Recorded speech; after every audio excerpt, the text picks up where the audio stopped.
आमा, तपाईँ त्यो आकाश हुनुहुन्छ जसले सधैँ आफ्नो छायामा राख्नुभयो। तपाईँको माया हावा जस्तै छ, देखिँदैन तर महसुस गर्न सकिन्छ। तपाईँले हाम्रो हरेक गल्तीलाई अँगाल्नुभयो, हाम्रो कठोर शब्दलाई पनि माफ गर्नुभयो।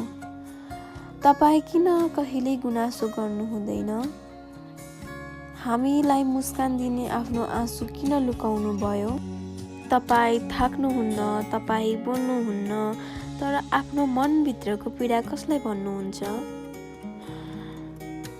केही चाडपर्व आउँदा हामीलाई नयाँ लुगा किनेर आफू पुरानो साडी चोलो लगाएर खुसी मनाउनु भयो।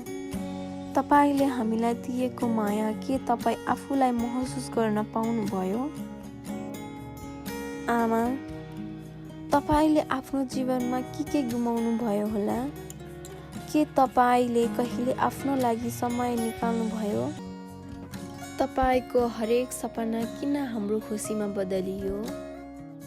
आमाको माया किन निस्वार्थ हुन्छ? गाउँघरको कामले थाकेको शरीर भए पनि कहिले तपाईँको मुस्कान हराएन। तपाईँको त्यो मुस्कान मेरो प्रेरणा हो भने आँसु कमजोरी। Happy mothers day. Love you mummy.